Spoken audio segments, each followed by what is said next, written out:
નમસ્કાર. આજે આપણે બધા સાથે મળીને બાળપણની એક મસ્ત મજાની યાદ તાજી કરવાના છીએ.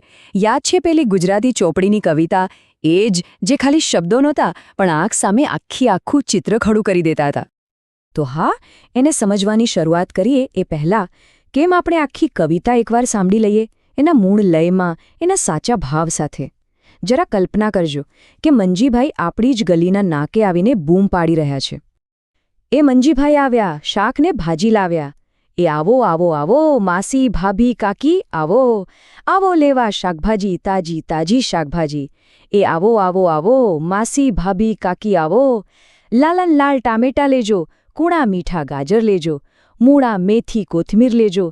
એ આવો આવો આવો માસી ભાભી કાકી આવો, વાલોડ પાપડીને કુમળી ચોળી, ફુલેવર કોબી વટાણા ડુંગળી, ભીંડા પરવર અને ગુવાર ફળી, માસી ભાભી કાકી આવો. વાહ, છે ને મજાની?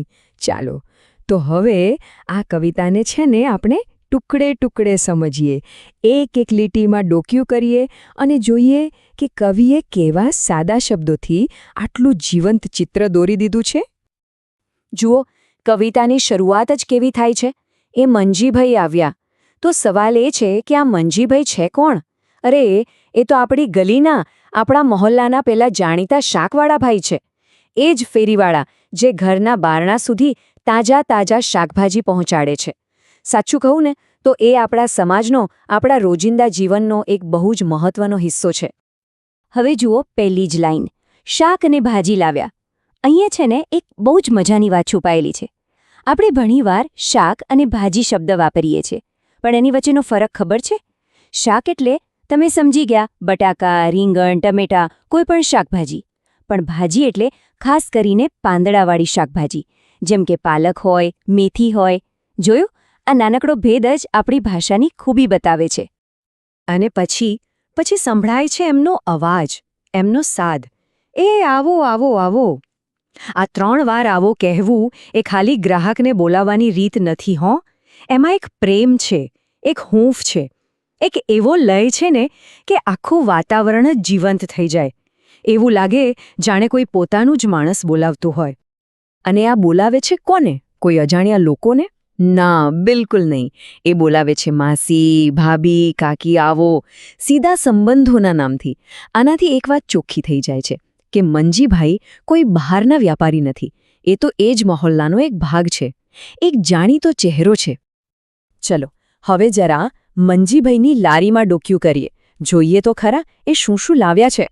કવિએ જે લિસ્ટ બનાવ્યું છે ને શાકભાજીનું, એ સાંભળીને જ મોઢામાં પાણી આવી જશે. ખરેખર કમાલ છે. અહીંયા કવિ ખાલી શાકભાજીના નામ નથી ગણાવતા, જરા ધ્યાન આપજો. એ એની ક્વોલિટી પણ બતાવે છે, જેમ કે લાલ લાલ ટામેટા. ખાલી લાલ નહીં, લાલન લાલ. આ શબ્દ સાંભળતા જ આંખ સામે કેવા સરસ પાકા ટમેટા દેખાય છે, ખરું ને? પછી કૂણા મીઠા ગાજર, એટલે કે એકદમ તાજા અને મીઠા, અને કુમળી ચોળી, એની નરમાશનો અનુભવ થાય. આ શબ્દો પોતે જ શાકભાજીની તાજગીની ગેરંટી છે. પછી તરત જ બીજા 3 નામ આવે છે. મૂળા, મેથી, કોથમીર લેજો. આ તો રસોડાના રાજા કહેવાય. એના વગર તો સ્વાદ અને સુગંધ જ અધૂરા રહી જાય. મતલબ કે મંજીબાઈની લારી પર ખાલી મુખ્ય શાક જ નહીં, પણ રસોઈને પૂરી કરવા માટેની બધી જ વસ્તુઓ હાજર છે.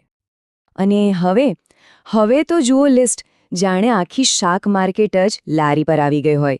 વાલોડ પાપડી, ફુલેવર, કોબી, વટાણા, ડુંગળી, ભીંડા, પરવર, ગુવાર ફળી. બાપરે, આટલી લાંબી યાદી! અને એ પણ કેવી સરસ રીતે એક લયમાં ગોઠવી છે. આનાથી એ પણ ખબર પડે કે મંજીભાઈની લારી પર કોઈની પણ જરૂરિયાત પૂરી થઈ શકે છે. બધું જ મળે છે. તો આપણે મંજીભાઈને મળ્યા, એમનો આવકારભર્યો સાદ સાંભળ્યો, એમની શાકથી ભરેલી લારી પણ જોઈ.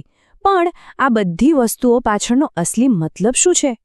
કવિ શું કહેવા માંગે છે? તમે ગણતરી કરી? આ કવિતામાં 13 કરતાં પણ વધારે શાકભાજીના નામ છે. આ ખાલી એક લિસ્ટ નથી, આ તો એક ઉજવણી છે. પ્રકૃતિની, સમૃદ્ધિની. એ બતાવે છે કે આપણા સાદા, દેશી ખોરાકમાં પણ કેટલી બધી વેરાયટી છે. તો શું માની લેવું કે આ કવિતા ખાલી શાકભાજી વેચવા લેવાની વાત કરે છે? કે પછી આ સાદા શબ્દોની પાછળ કોઈ મોટો સંદેશ છે? અસલમાં છે ને, આ કવિતા આપણા રોજિંદા જીવનની એક નાનકડી પણ બહુ જ સુંદર પળને પકડી લે છે.